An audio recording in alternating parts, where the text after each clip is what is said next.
Conference and welcome to Dundee. It is my great pleasure to welcome you not only to the sunniest city in Scotland, but also the most pro-independence city in Scotland.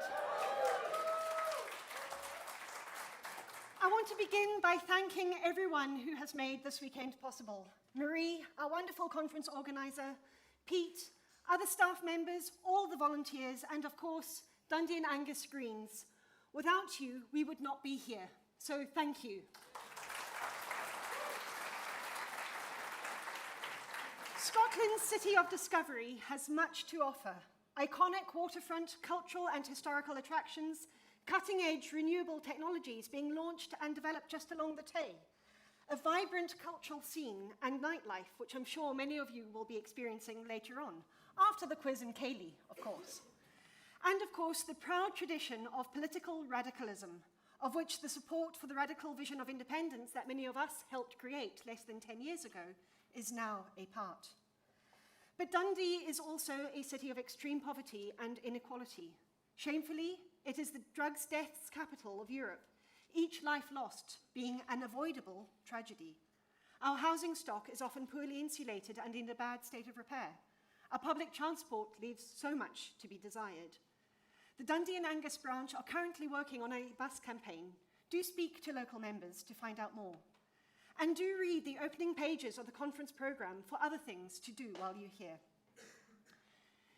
In 2015, 7 years after the financial crash and 5 years after the beginning of Tory austerity, I remembered Gramsci's phrase, "The old world is dying and the new world is struggling to be born. In the meantime, we have monsters." It described the situation we were in then.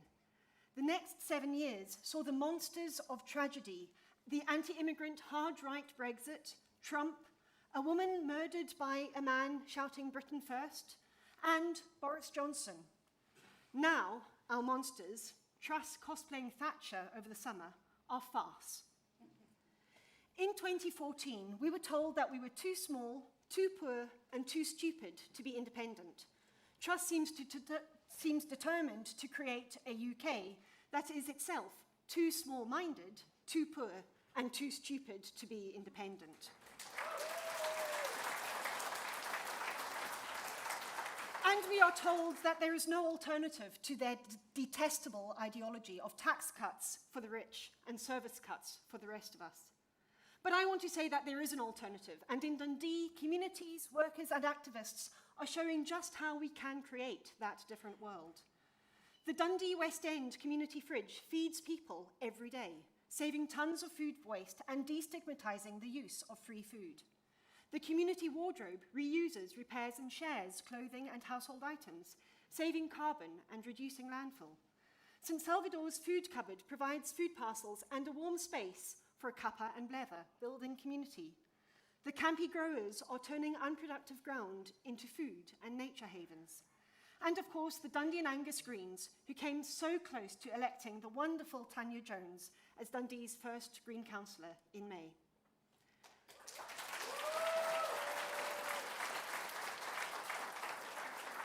Last month, I was honoured to speak at the Power to the People Enough is Enough rally here. We shouted our support for the Dundee University Unite workers who are fighting for their pensions. They've been on strike for over 7 weeks in protest at imposed pension cuts that will disproportionately affect women and younger workers, some seeing a loss of over £5,000 a year. All this when the university principal, Professor Ian Gillespie, is earning over £250,000 a year. And Vice Principal, Wendy Alexander, remember her, is earning £170,000. I know you'll want to join me in saying victory to the striking workers at Dundee University.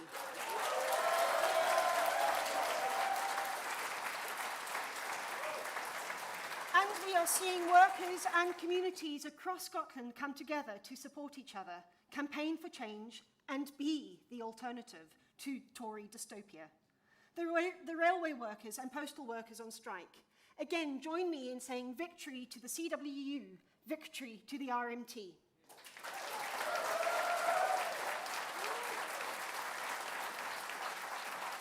We know that the nature of work has changed. Wages have stagnated, jobs are more precarious, and many more people work in industries such as hospitality with lower labour standards and fewer rights than 30 years ago.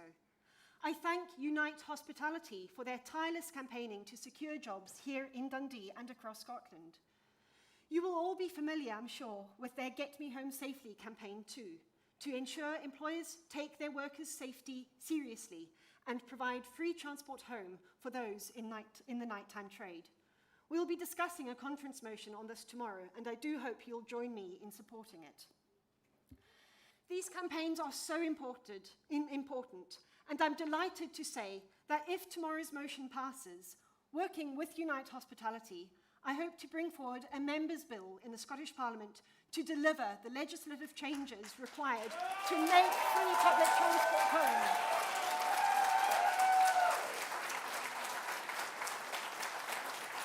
I hope that my bill will make free transport home for late-night workers a prerequisite for all new liquor licences. And of course, there are other workplace and labour market adjustments that we must fight for too, to help build and strengthen the trade union movement. We know that lower earners are disproportionately affected when wages fail to keep pace with inflation.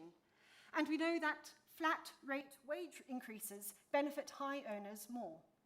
That's why I'll be working on introducing a 10-to-1 pay ratio in as many workplaces as possible, so the highest paid member of staff never earns more than 10 times the lowest paid member of staff.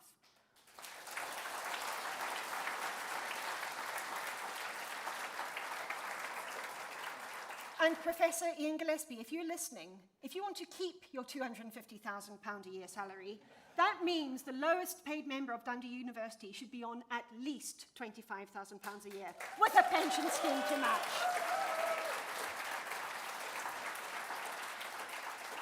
We also need to give workers the right to buy out their own companies as cooperatives. In Dundee, we've recently seen McGill's building contractors go into administration for the second time in 4 years. The workers should have had the right to take over the running of the firm, securing their jobs and futures, and doing away with the wheeling and dealing bosses who clearly couldn't be trusted to run it properly in the first place. Of course, these changes to the labour market go hand in hand with the broader structural changes we want to see in our energy economy. The last two energy transitions, the discovery of North Sea oil in the 60s and the closure of coal mines in the 80s and 90s, saw communities left behind. The other wonderful city in the northeast, Aberdeen, has been the oil and gas capital of Europe. It has seen some in the fossil fuel industry get fabulously wealthy. But Aberdeen and the surrounding Shire has a two-speed economy with oil and gas wealth masking gross inequalities in some communities. Oil and gas has not been good for everyone in the northeast. Torry, a community in the south of the city, has a life expectancy 14 years lower than other parts of Aberdeen. Old Torry was cleared and reduced to rubble to make way for the port built to service North Sea oil and gas vessels. More recently, Torry's beach at Nig Bay has been demolished to make way for the harbour extension. And Torry literally has to deal with the city's rubbish and waste. The last incinerator to be built in Scotland looms over the community, and the sewage works pumps away in the background. As if all this were not enough, Torry now faces losing its last remaining green space, St Fittick's Park, as the area has been earmarked for the development of an energy transition zone. The park, the lungs of Torry, contain a biodiverse wetland, leisure facilities and other spaces for people to play, learn, relax and just be. We cannot afford to lose this vital breathing space and link to nature in the heart of Torry.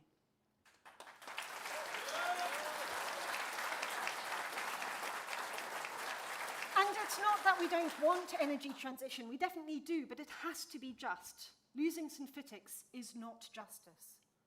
That just transition becomes more urgent by the day. That's why we secured £500 million for the Just Transition Fund for the North East and Moray in the cooperation agreement last year, the first 50 million of which has just been allocated.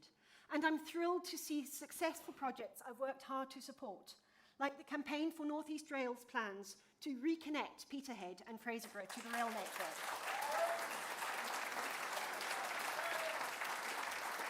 I'm also pleased to see the participatory budgeting fund to engage and empower communities, and of course, the skills passport that will support oil and gas workers as they transition into clean, green industries.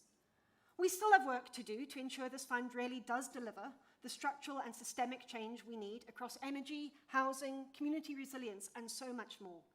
But that it exists at all is a sign of hope. And hope matters, because with hope, we can raise our eyes to the future we want to create, a future of shared commons with fair distribution of wealth and collective ownership and control of our economy, strong trade unions, fair pay and conditions for workers, a society with equality and justice and compassion at its heart, and of course, a thriving, biodiverse planet whose resources are valued, respected, and secured for the future. Conference, this is our task, to create that world. And this weekend is a step along the way. Have a lovely weekend, listening, talking, sharing, and being. And please, do enjoy Dundee. Thank you.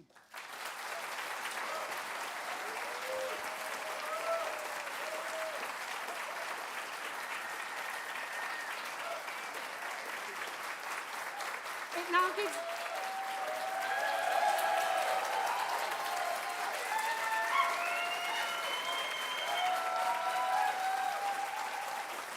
It now gives me great pleasure to introduce Lorna Slater, one of our co-leaders, and the Greens, our first Minister for Green Skills, Circular Economy and Biodiversity. Lorna.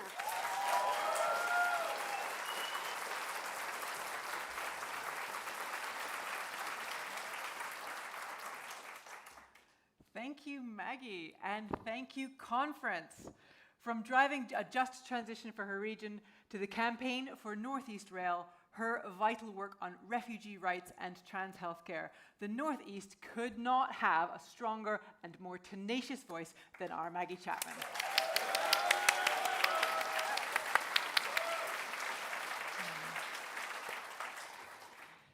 Thank you to each and every one of you for joining us today, either here in Dundee or online. The last 18 months have been unlike any in Scottish Greens history. We've gone from being a party of opposition to a party of government, and have amplified our voice in all corners of Scotland after our record result in the council elections earlier this year.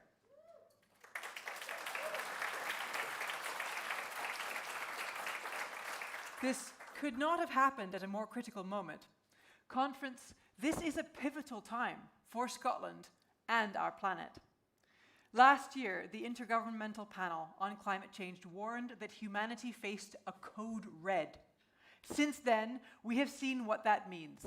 Temperature records across the world have been smashed, and millions have suffered through droughts and wildfires, devastating floods in Pakistan, thousands dead, hospitals overwhelmed, tens of millions displaced.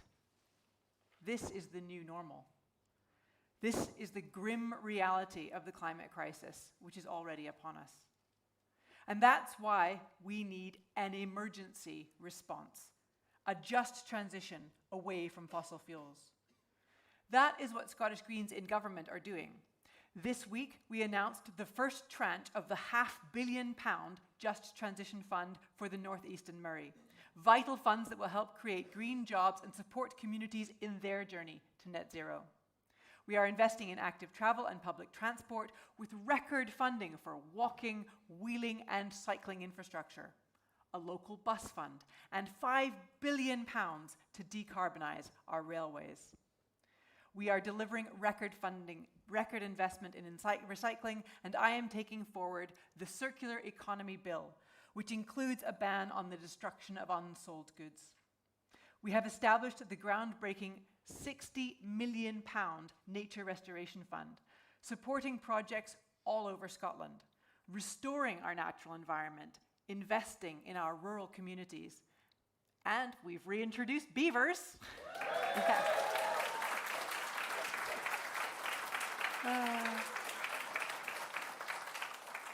Canadians love beavers, they're our national animal.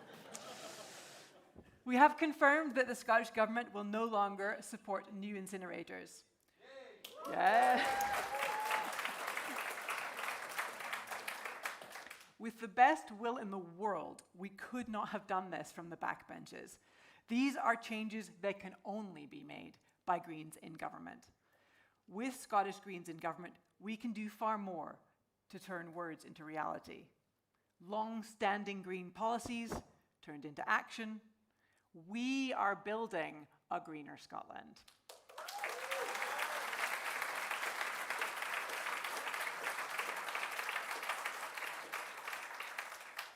Yet while we use the powers available to us to deliver on our climate commitments, the Tory government in Westminster are using theirs to deliver for their friends in the fossil fuel industry. In just the last few weeks, they have opened up our seas to more oil and gas production, brought fracking back to England, threatened to ban solar farms, and refused to put a windfall tax on the obscene profits of the fossil fuel giants. These are the actions of climate criminals, and we must oppose the Tories every step of the way.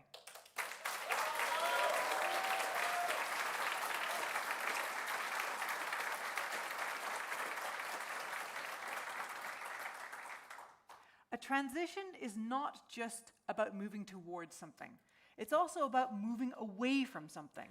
We have to leave fossil fuels in the ground. Fossil fuels in Scotland and the North Sea are no exception. That's why the Scottish government opposed Cambo. That's why we will fight the UK government's reckless pursuit to extract every last drop of oil and gas. And that's why Scotland stands against fracking.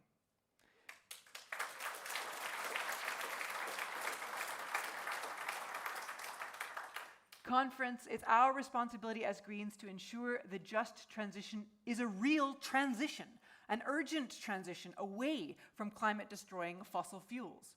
Right now, fossil fuel companies and the right are trying to stop this. They say Putin's war is a reason to dump our climate commitments and bring back coal and fracking. Right now, the UK government is considering opening a major new coal mine in Cumbria. They have even issued a coal license in the south of Scotland. Make no mistake, this is Westminster climate denial. It would be the final nail in the coffin for UK's international reputation. It must be stopped. We in Scotland are willing to lead the way. And that is why I can announce that the Scottish Government is adopting our preferred position of no support for coal extraction in Scotland.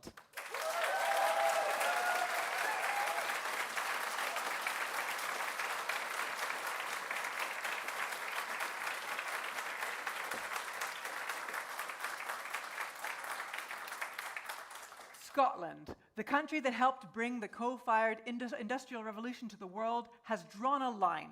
The era of coal is over.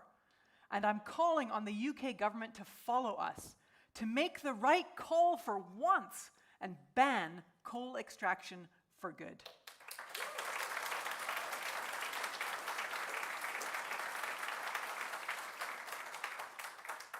Conference, I thought Boris Johnson would be one of the worst prime ministers of my lifetime.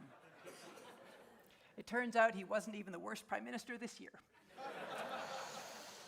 I have one word for Liz Truss: resign.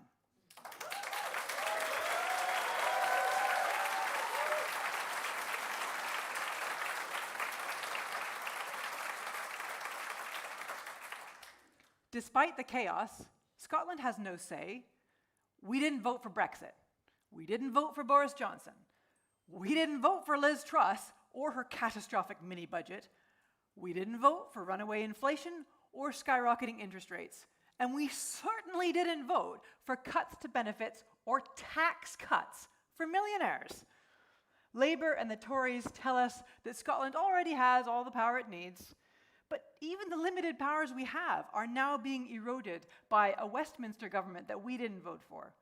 After Brexit, the UK government introduced the Internal Market Act, giving Westminster a new veto over the Scottish Parliament. Does that sound like the world's most powerful devolved government?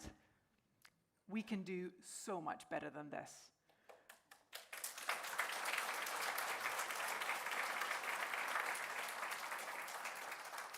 There is nothing inevitable about cuts and austerity. There is nothing inevitable about climate vandalism. And yet, as long as we remain tied to a broken Westminster system, that is what we'll get. It doesn't need to be like this. Next year's independence referendum will give us a historic opportunity. It will be the chance to finally take our future into our own hands and move on from Liz Truss, Boris Johnson, and the whole Westminster circus. Although it deeply upsets me to hear the word circus used pejoratively.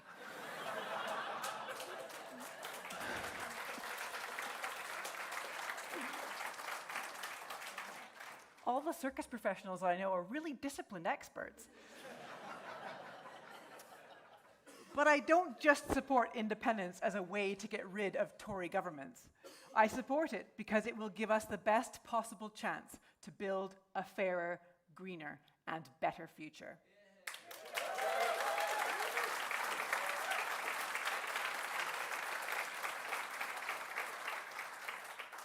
Right now, the debate is hung up on process and how independence might happen. I'm far more interested in how an independent European Scotland could look. A Scotland with the powers and resources to invest in the green technology of the future and deliver the radical climate action we need. A sustainable Scotland that can be a world leader in protecting our planet. A fairer Scotland with a universal basic income and a real living wage for all.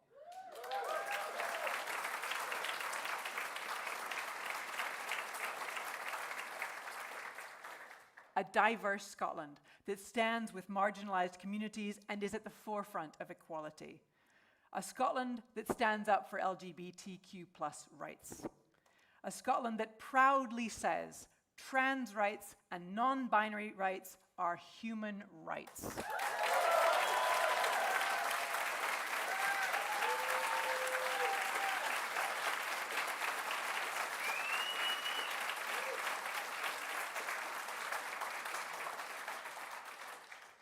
A feminist Scotland that ensures that women are in the room and that we're making the decisions that count.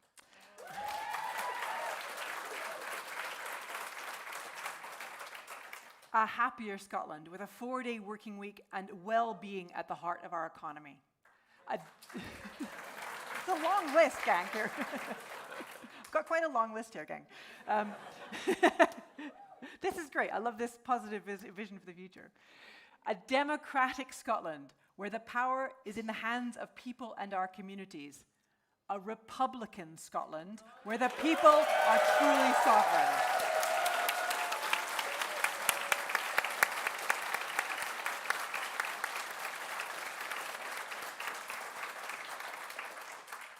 A Scotland that can rightly take our place in the European Union and regain what we lost under Boris Johnson's hard Brexit. A welcoming Scotland that opens our doors to refugees and rejects the hostile environment.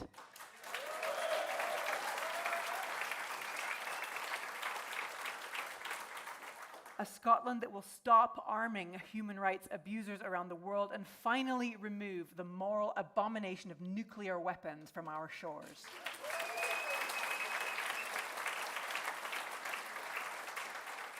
A Scotland that acts in solidarity with oppressed people around the world.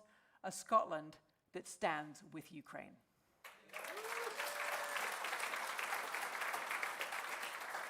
This is the Scotland I want. It's not a Scotland we can build under devolution. When the independence vote is called, the Tories and Labour will throw everything they have at us. But I know we are up to the challenge. They will tell us that we're not good enough. They will spread misinformation and scare stories like they did in 2014. Back then, they told us voting no was the only way we could keep Scotland in Europe and enjoy the economic stability of the UK.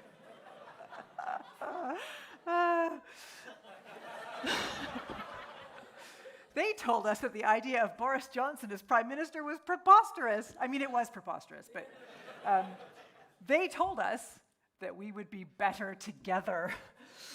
How do those words sound today? Our green vision for an independent Scotland's economy is a distinct one that works for people and planet. We will lay that out in detail through the publication of our own Green Yes papers in the coming months. This will build on the government's prospectus. Conference on Monday, the First Minister will publish the Scottish Government's economic prospectus for an independent Scotland. As a result of the Butte House Agreement and our presence in government, you will see a clear green impact. Independence is an opportunity for economic transformation, a chance to move away from the Tories' neoliberal crony capitalism that serves only the very rich at the expense of everyone and everything else. We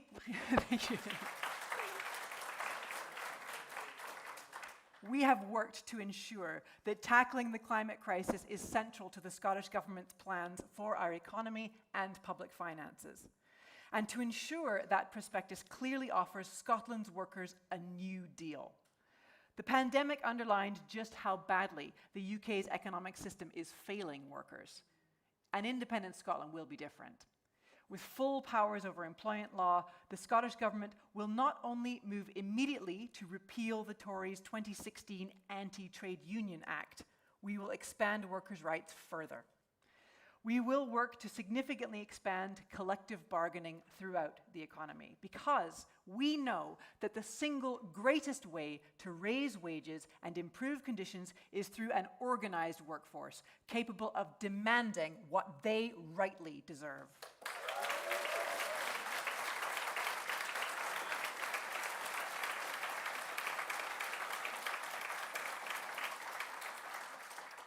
The future government of an independent Scotland will have the power to significantly improve the lot of workers. For example, the UK's level of statutory sick pay is the lowest of any OECD nation. For the Scottish Greens, bringing an independent Scotland up to the OECD average would be a major priority. This will increase sick pay to 7 times its current levels, ending the scandal of people forced to go into work when they are ill, and to do so simply because they cannot afford the loss of pay. Right now, we are living through the worst cost crisis for generations. Thanks to the Tories all across our country, here in Dundee and beyond, there are people and families struggling. It's a social emergency, and independence is the solution.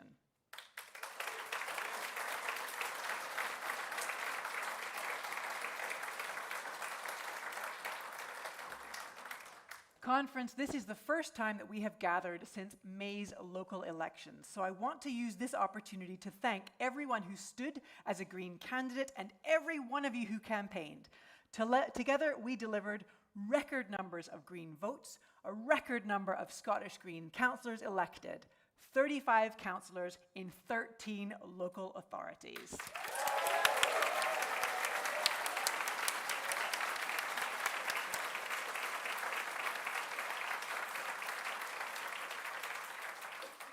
Greens even topped the polls in 6 wards in Glasgow, Edinburgh and Orkney.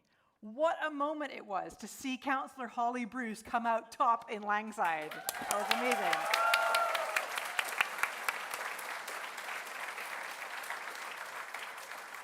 Already, communities across Scotland are seeing the difference that Greens make. In South Lanarkshire, Councillor Kirsten Robb got her council to agree to divest their pension funds from fossil fuels. And in East Lothian, it's a long list here, work with me, team. In East Lothian, Councillor Shona McIntosh is following suit. In Murray, Councillor Drake Vanderhorn has become Murray Council's first climate champion. In Orkney, our 2 Green councillors have got their council to do more to deliver net zero. In the Highlands, our group of 4 councillors have already secured support for free local bus travel for refugees. In Glasgow, our record group of 10 councillors are already making a huge difference, including making the cycle lanes and pedestrian space created in Glasgow during the pandemic permanent. Yeah. And in my hometown in Edinburgh, the Green councillors are working hard to protect their communities from a Labour administration propped up by the Tories. And don't forget how close we came in so many other wards, like here in Dundee, where Tanya Jones got 10% and came within 90 votes of being elected. What a strong place that puts us in for the next time around.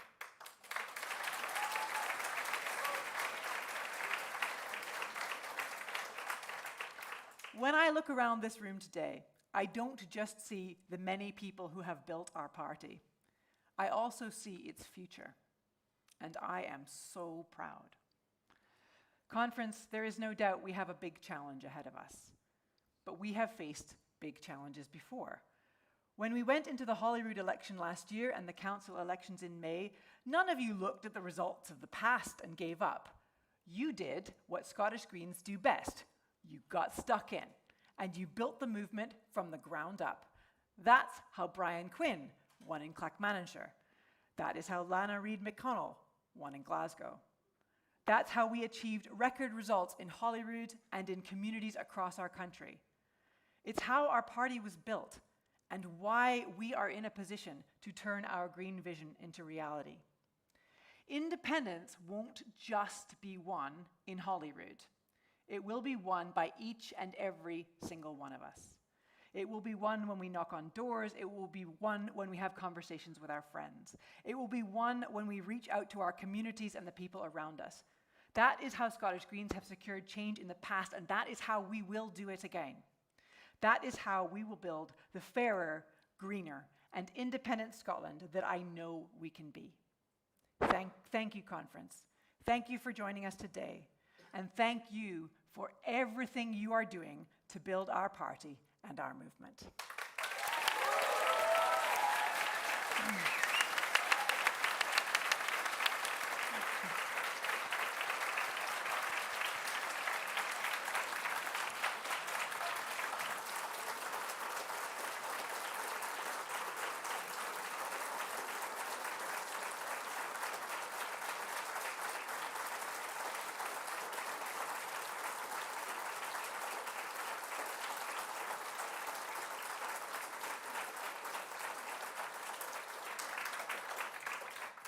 Thank you very much.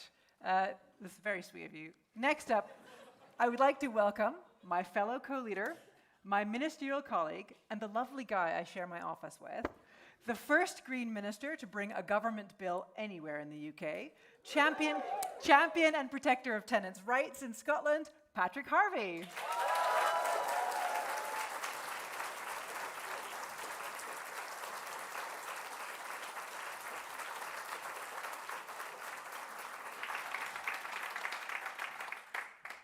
Lorna, that was amazing.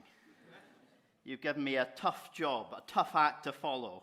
I'm not quite sure how I'm going to live up to that, but it really has been an incredible privilege to be working together with you.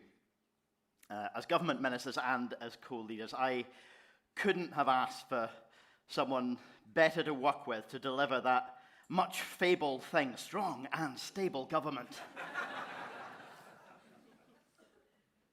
You know, we could probably give lessons to Tory Prime Minister. We won't give lessons to Tory Prime Ministers, but we could. Whoever the Tory Prime Minister is by the time we finish our speeches today. I mean, it has been extraordinary, hasn't it? I was counting this morning, and I think we've had as many chancellors this summer as we've had Doctor Who's since 2005.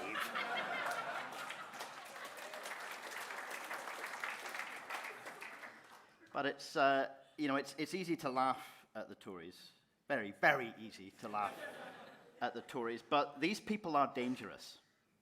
Two things in particular stand out for me about them. First of all, it's the brazenness of their extreme ideology. Seeing Brexit as a kind of a gateway to a Britannia Unchained agenda, smashing through hard-won workers' rights and environmental protection, tearing the social fabric to shreds, and pursuing deregulation to literally lethal degrees. And despite the forced and farcical U-turns that we've seen on tax cuts for big business and the super rich, we all know that Liz Truss isn't sitting there in Downing Street thinking to herself, how did I get this so wrong? She's sitting there thinking, I wish I could have got away with that. But second is the almost surreal level of incompetence that they bring to the job. They're desperate to pick up on any misstep of the Scottish government, but at the same time, they're running a more chaotic government than anything the thick of it could ever have imagined. The word omnishambles now sounds like modest understatement.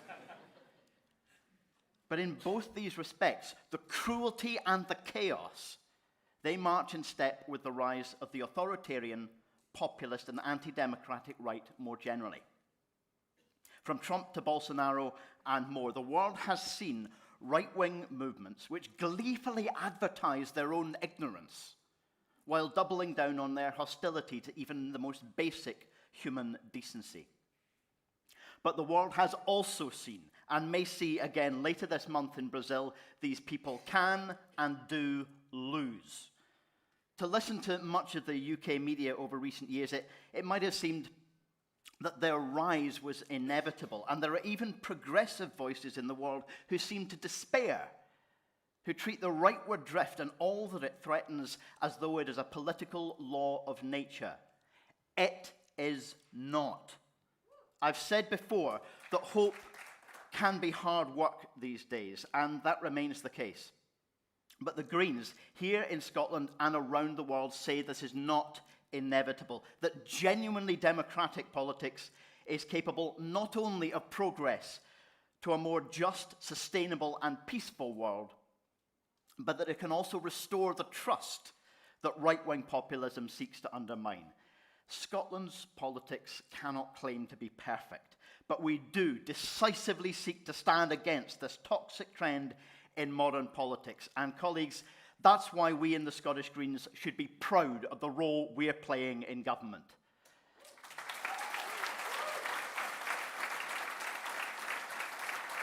There are many, many aspects of the current cost of living crisis that households are facing across the country. People are hurting already, and many, many more are anxious about what they are yet to face. But it's really important for us to acknowledge that after more than a decade of Tory policies, far too many people were already living in the depths of a cost of living crisis long before that phrase was filling newspaper columns. For them, this year has only intensified what they already knew, that an advanced and wealthy economy, even one with ever-growing prosperity at the top, guarantees them nothing. And as Greens, we have known for many years, growth does not create an economy where wealth trickles down. In fact, it gets hoovered up from those whose work actually creates that wealth in the first place.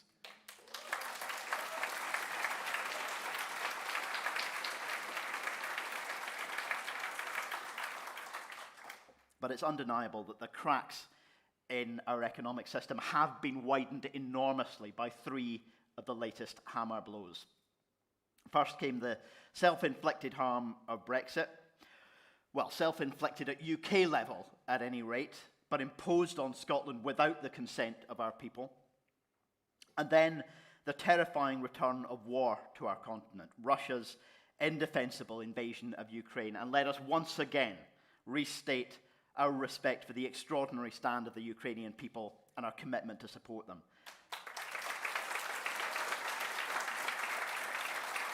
Vladimir Putin abuses the power that has been given to him by the world's fossil fuel dependency, compounded by the fragility of Western economies in which market efficiency has been valued more highly than human and social resilience. And then finally, the third of these hammer blows, the additional harm inflicted by the new Prime Minister and her mini-budget. And let's be clear, she was the author just as much as her first choice Chancellor. The harm that mini-budget inflicted on everyone else in society, at least that is, everyone without a hedge fund, giving a half measure of support on energy prices with one hand and taking with the other hand by cutting benefits, cutting budgets, and their bizarre fiscal antics which have poured fuel on the fire. But despite the immediacy of this crisis, more than ever before, the overlap between the cost of living, the climate emergency, and global security is being understood. People see the deep connections between the causes. They see that they require the same solutions, and they see that leaving it to the market won't cut it. They see the hypocrisy of those who push the idea of individual responsibility onto the powerless while giving the powerful a free pass. And they see the need for government to act. Conference, we should be proud not only of being part of a government which is acting, but the role we have played to strengthen and accelerate that action.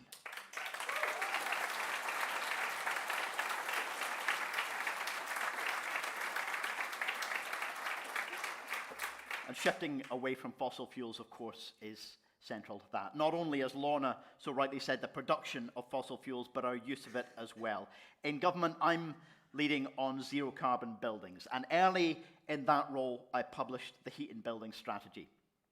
It's a strategy that has been singled out by the UK Committee on Climate Change as setting the pace for the rest of the UK. We've committed the Scottish Government to invest a transformative £1.8 billion over the term of this Parliament in making our homes warm, low carbon, and cheap to heat.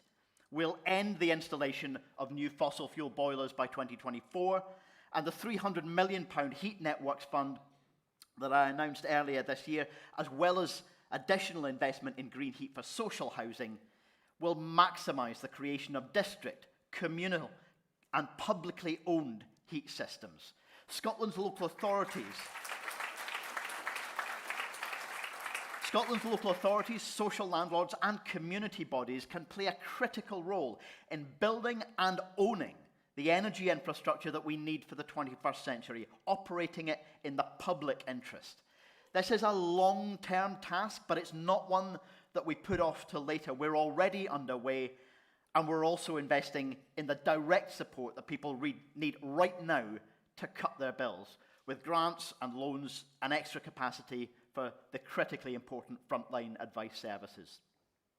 We're doing so much more to tackle the cost crisis as well. Free bus travel, secured by the Scottish Greens, is now transforming the lives of over 500,000 young people in Scotland who've taken over 25 million journeys. And that's including over 17,000 young people right here in Dundee. We know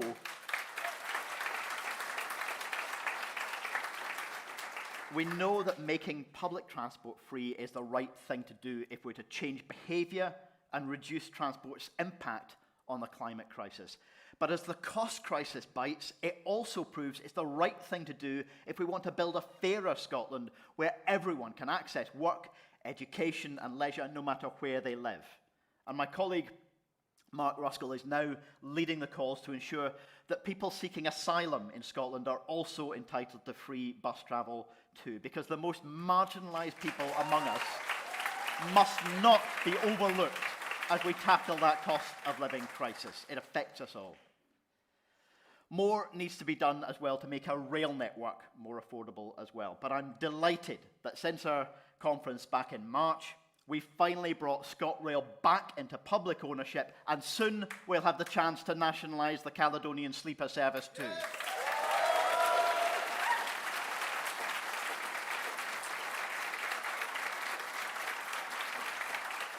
And ScotRail is already cheaper than rail elsewhere in the UK, but that's a pretty low bar.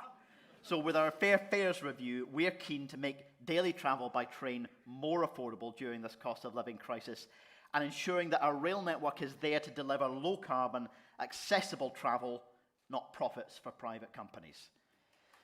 There's a great deal more that we need to do as well to put money into the pockets directly of those who need it most. This year saw the rollout of our new adult disability payment in Scotland. Thanks to the work of Green MSPs, this is a fairer, more compassionate replacement for PIP, the Personal Independence Payment. We scrapped the requirement for unnecessary and often cruel benefits assessments, and we've put over £500 million back into the pockets of disabled people in Scotland. We've achieved the mitigation of the Tories' cruel benefit cap, a direct result of Green action, and that's in addition to doubling the Scottish Child Payment, another social protection not available anywhere else in the UK, and we'll go further by increasing it again this year.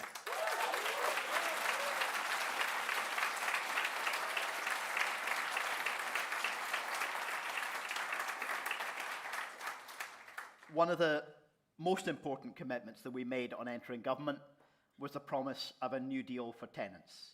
And it's one that means a lot to me personally. Like most people, I've had a patchy relationship with the private rented sector. I've had landlords who've been responsible and respectful, and I've had landlords at the other end of the spectrum. I know what it's like to be harassed out of a rented flat at short notice. And I was one of the lucky ones because I had family that I could go to for help. Not everybody's in that position of having family where they can go, who have room for them, or where they're safe. We know that for far too many people, the housing system simply doesn't work, doesn't meet their needs or their human right to adequate housing. So just before Christmas last year, we consulted on this new deal for tenants. It contains all the commitments from the cooperation agreement that you approved last year, from the right to decorate and keep pets, through to protection from winter eviction, better regulation, and a national system of rent controls. But as the cost crisis deepened, it was clear that more urgent action was needed, more than the existing law could achieve. And now I'm proud to say that our work over the summer has delivered a rent freeze and tight eviction controls.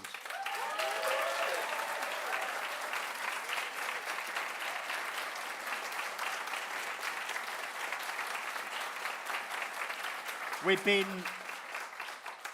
praised for this work by Sadiq Khan, Labour's Mayor of London. We've seen Scottish Labour try to take the credit, and then we've seen Labour in the one place where they're in government with the power to act, blocking the same protection in Wales. Greens are leading on protection for tenants in the long term and in the here and now, not just tweets and press releases and half-baked proposals, but robust change that actually works for people in the real world. And we'll go on and deliver the rest of that new deal for tenants.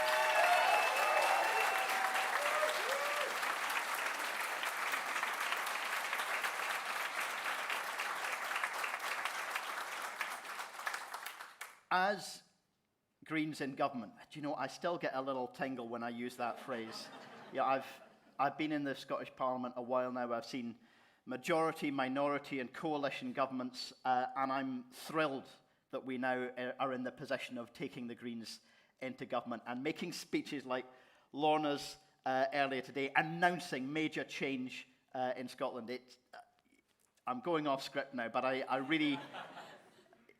You know, the wee kid who sat at the back of somebody's living room when my mum was going along to Green Branch meetings back in the 80s could not possibly have imagined the excitement to be able to use a phrase like Greens in government.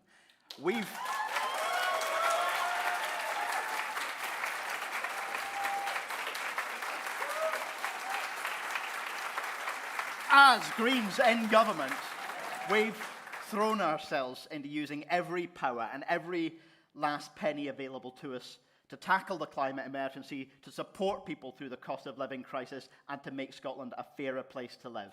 But this year, we have been repeatedly reminded of the constraints and obstacles that stand in our way. We know how much more we could do if Scotland had the powers that come with being a normal, independent country, to guarantee a decent and dignified life for everyone, to fund the full and rapid decarbonisation of our society on every level, and to stand against the politics of despair by doing the hard work of offering hope.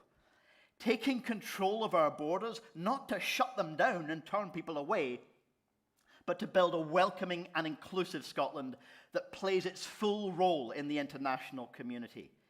Giving everyone who lives here a democratic say in the future of our country, not so we can leave and become insular, but so we can fully participate as responsible global citizens.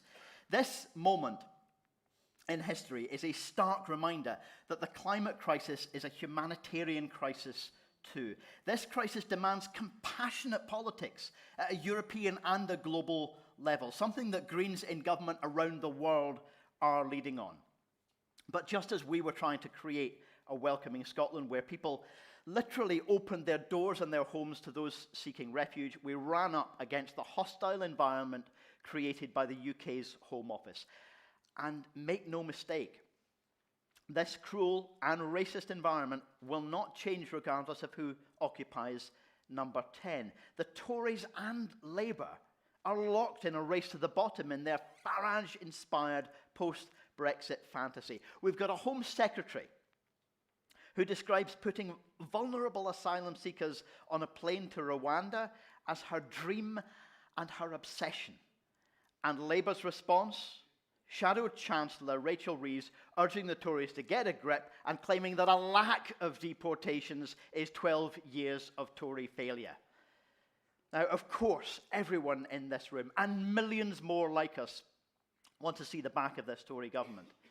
But we refuse to accept that we can do no better than the prospect over the next few years of a Labour government who will not only fail to overturn that Tory hostile environment, but are threatening to go even further. And Keir Starmer has made it clear that he has no intention of rebuilding our relationship with the EU, insisting he will make Brexit work, whatever that means. And even if they inherit a budget with a supermassive black hole at its heart, they won't even think twice about spending hundreds of billions on replacing Trident. And what's more, they seem to have exactly the same level of contempt that the Tories have shown for Scotland's right to choose our own future, point blank refusing the referendum despite Scotland repeatedly electing majorities in its favour. Scotland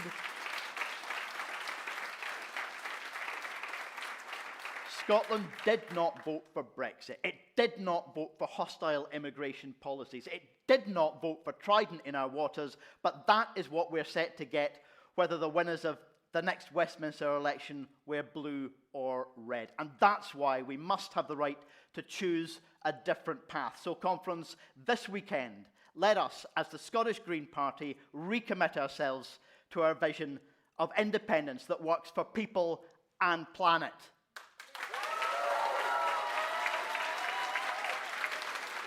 Come on.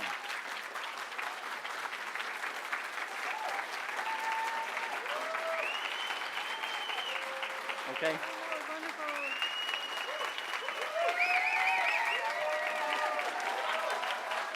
Independence for people and planet.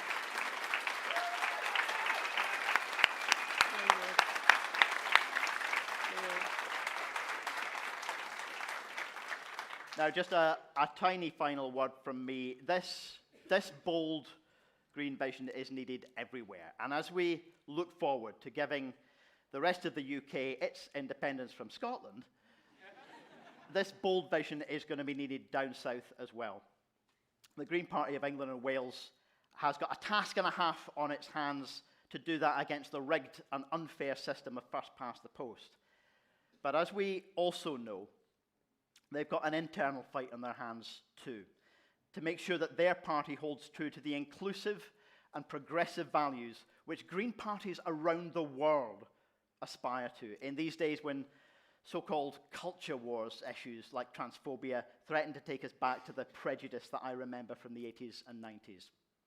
It is unacceptable for Greens anywhere to play along with that toxic agenda.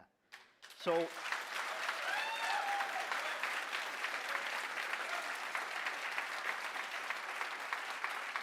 friends, whichever way our debate goes later this weekend about the relationship between our parties, those who are working for inclusion and equality do deserve our support. So right now, I'm delighted that we've been joined by one of the leading voices within their party who is working hard to retain those values. He's a clear and consistent champion of trans rights in the face of transphobia, and he knows how to reach out with a positive and inclusive green vision.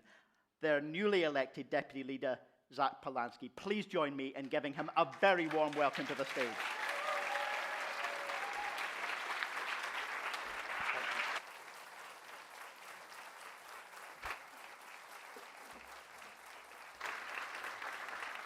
Thank you. Thank you very much, Scottish Greens. That's a very warm welcome. So the last time I was in Scotland, I stayed in Glasgow for COP26, and I stayed with two Scottish Green members, Tamsin and Al. Now, they were two of the most hospitable people I have ever met. It was amazing food, great late-night chats, and in fact, Al works in town planning, so we stayed up late into the night talking about traffic reduction measures and cycle lanes. We Greens know how to party. It wasn't just their hosting that was amazing, though. It was the entire city of Glasgow during COP26, and it felt like there was a real moment, like governments were finally talking about the climate emergency, like they were ready for that insulation program that we urgently need, like they were going to invest in renewables, like they were ready to take net zero seriously. What was going to happen when we saw the end of Boris Johnson? What was coming next? Oh, reality bit. But let's not totally despair. Let's look to the hope here. Let's look what happened last year. Well, people from all over the world came to this country to come together, to show solidarity, to gather in a space, share stories and ideas, and create that collective sense of togetherness. We know how to create a better society. And Greens in government, I get the tingle too. Greens in government, like you have here, know exactly what to do and are leading the way.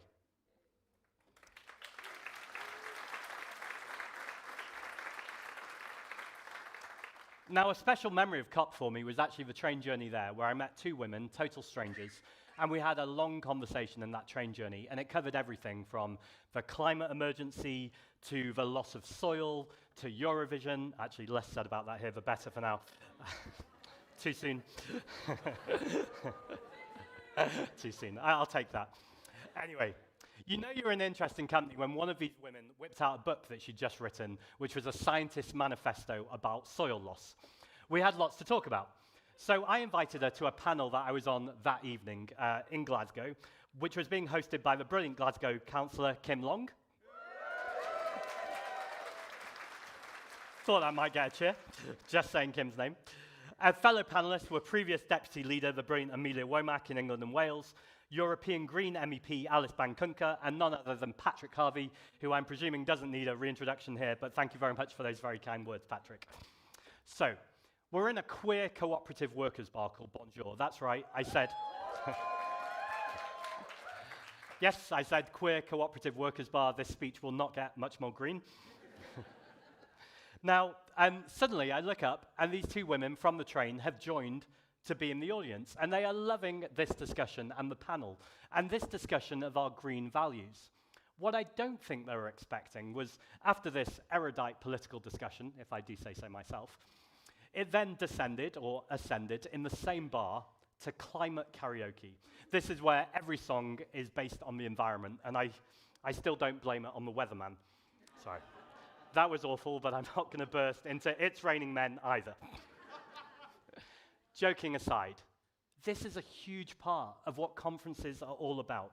People coming together, sharing knowledge, discussing the problems, and then creating policies which will create real implementation and action that will change people's lives and give us the change we desperately need. Solidarity of purpose based on the scale of the crises we are all facing, and solidarity in action to work together to tackle the immense challenges that this country and all countries face, particularly in the global south. And Green parties all over the world know these challenges all too well. They are so often the problems that are caused by right-wing governments and demagogues. Talking of which, let's talk about Westminster. We know we can't continue with business as usual, or just dig our heads in the sand. I was going to say we know what this Conservative circus has caused, but I take your point, Lorna. These are not expert, disciplined people. But it doesn't matter who's leading this government. We know that the Tories are determined to make this situation considerably worse. But in the Green Party, we don't just know the problems. We know the solutions too. We know that the same solutions to the climate crisis are the same solutions to the cost of living crisis. And we have been leading on these solutions and putting them into action for decades. Earlier this month, I gave my maiden speech as Deputy Leader of the Green Party of England Wales. And I talked about what sort of country we should be, and I talked about what I think is one of our crucial green values, that there is no environmental justice without social, racial, and economic justice too.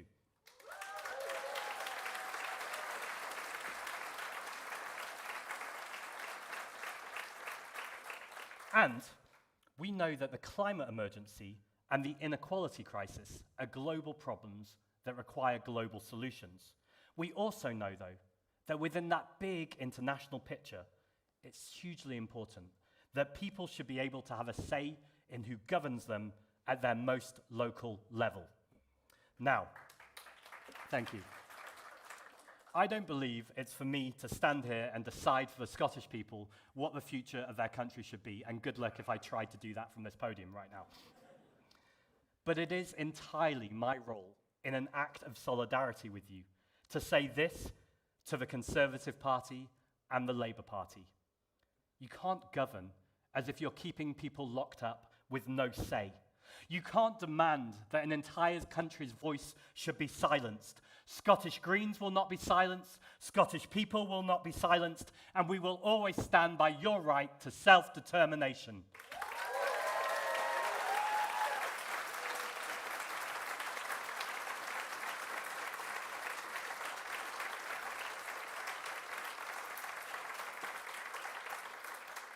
Self-determination, celebrating difference, and solidarity runs through everything we believe as Greens.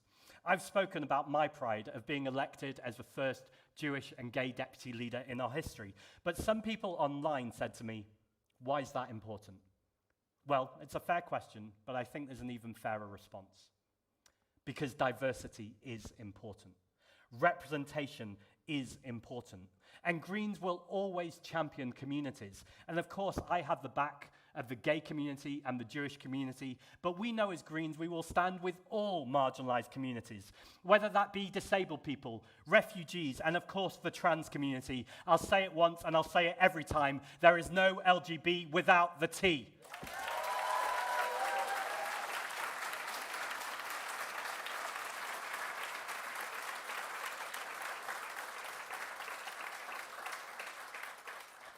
Again, some people online, maybe there's a moral here to spend less time online, but anyway, some people online have taken huge offense to that slogan. Now, slogans are really powerful in politics because they're a quick way of getting to the point. But I think we also need to explain exactly what we mean. The trans community are a tiny minority, and often, not always, some of the most vulnerable people in our society. Yet they have been demonized at the center of a conservative culture war, at the center of a war that only has one tactic: to scapegoat, to other, to blame. Now, I was so proud to see Ross Greer amplifying the voice of Nicola Sturgeon recently, because we know, as Greens, that one party does not have a monopoly on truth. And when someone says the right thing, we thank them and we applaud them. Now, what Nicola says was this. She spoke of the fact that trans women are not the threat here. Abusive men are the threat here. That sexism...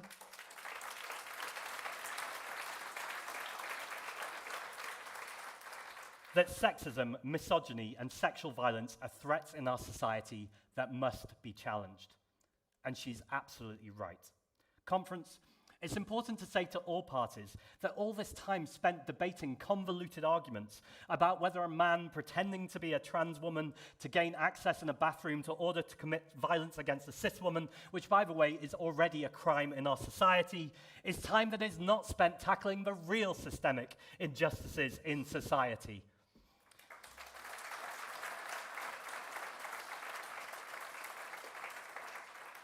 Now, as a man, I'm cautious sometimes about wading into this argument because we know it should be led by women, and we have enough sometimes of men talking. But we also need to show solidarity and be on the right side of history. And being a Jewish gay man, I know with hate crime rising, people won't differentiate between gay, Jewish, disabled, Gypsy Roma traveller, trade unionist, and conference. When they come for one of us, they come for all of us, and we will always stick together.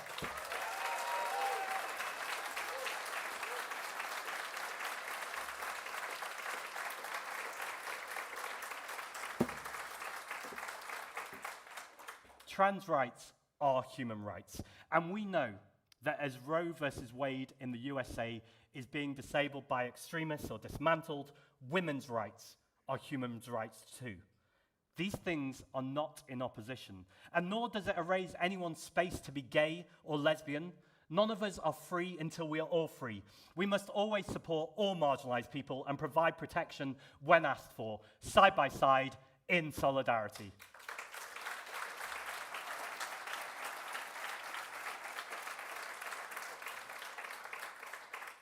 And championing a better world, side by side, is one of my favorite aspects of being in the Green Party, in terms of the fact we are only party in the world that is a global movement. Earlier this year, I went to a European Green conference in Ghent. It was a meeting called Cities as a Place of Hope. Now, it was hosted by Green MEP Sarah Mathieu, and I shared a panel with Green mayors of Stad, Cologne, and Budapest, all places with Green mayors. Sounds like a good quiz question one day. Anyway, it's important to recognize that although we often share the same core values, local contexts can be different. Now, I spoke to Gergely Karsgoni, who is the mayor of Budapest, about some of our work in London. Now, I'm a London Assembly member and I chair the Environment Committee, so I was incredibly excited to talk about things like active travel, walking, wheeling, and making sure we've got better public transport. Now, he was talking about his daily struggles just to protect basic human rights from Viktor Orban. Now, we know that reducing traffic on our roads can literally save lives, but we only have to look at the Ukrainians, the Tibetans, the Uyghurs, or anywhere where oppressed people are there to know how much it's important that we use our platform, our microphone, and our voice to make sure we are standing with all oppressed people in our international communities.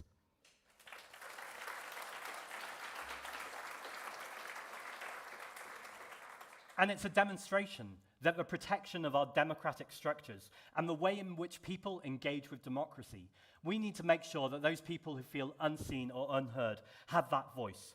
That's why whether we're talking about everything from cleaning up our oceans to safe streets for people to walk at night to war and peace, these things are all interconnected, and we will always fight for system change.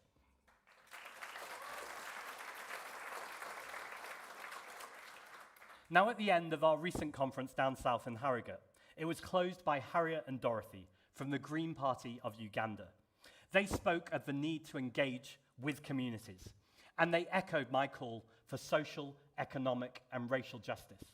But they added one: technological justice. They spoke powerfully of the need and resources for people to have access to technology so they can keep up with a changing world. They spoke of all the work they're doing in Uganda despite the first past the post voting system. They are growing the Green movement. It felt hopeful, it felt exciting, and it felt possible. Now that's the power of solidarity. Whether we're talking about striking workers in railways, in schools, with postal workers, whether it's about solidarity in towns and cities, solidarity with a country, or solidarity that reaches far across international borders, it's the power of people coming together, and we will all grow our Green movement.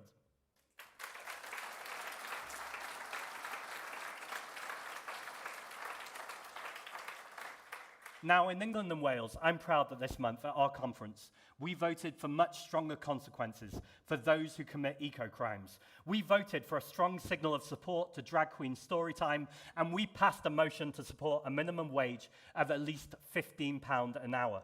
Now, Greens all over England and Wales are doing amazing jobs of pushing both Labour and Tory administrations.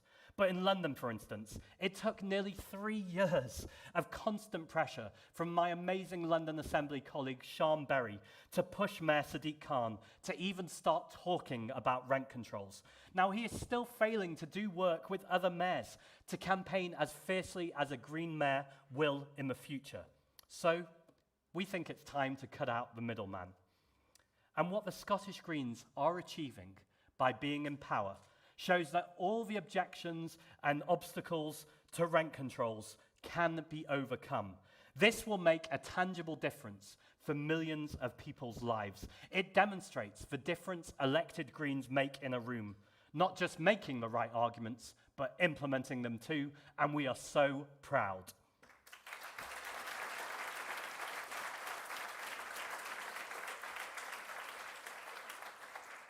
When I talk of international pictures with green movements, I often talk about Germany, Ireland, Finland, all places to name but a few with green governments. And I'm so proud always to talk of Scotland, and will continue to do so. Because you have demonstrated the difference Greens are making recently, not just on rent freezes, but on everyone under the age of 22 receiving free bus travel.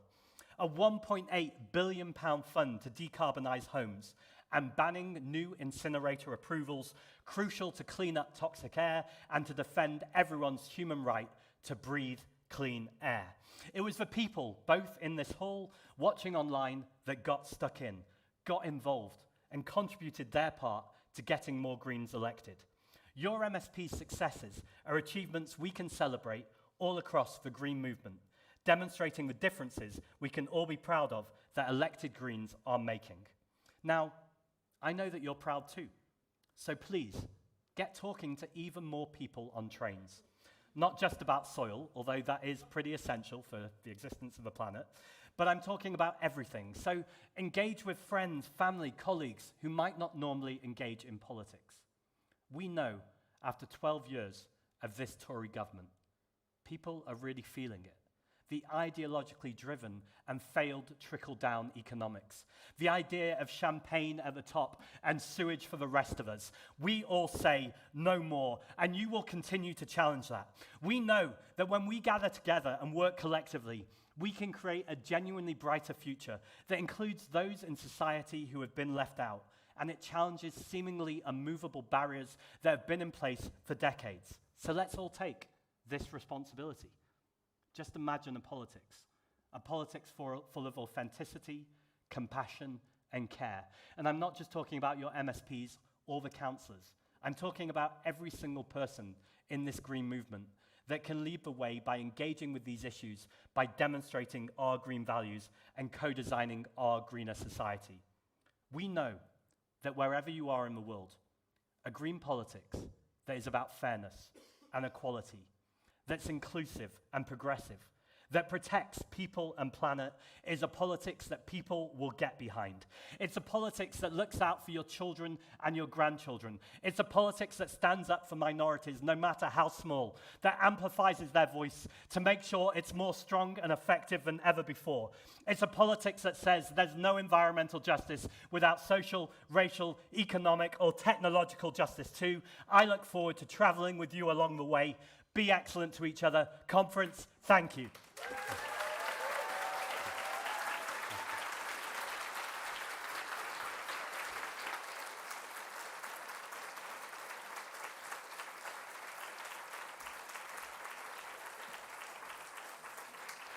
Thank you very much, Zach. That was fantastic, very, very inspiring. Conference, we like to talk somehow. We're running a wee bit late, but don't worry, we're not going to eat into your break time or lunch time. If folk can come back here for the WWF session at 11:30, and we'll make up time this afternoon. So go, have a break, enjoy yourselves, and be back for the WWF session at 12:30. Thank you.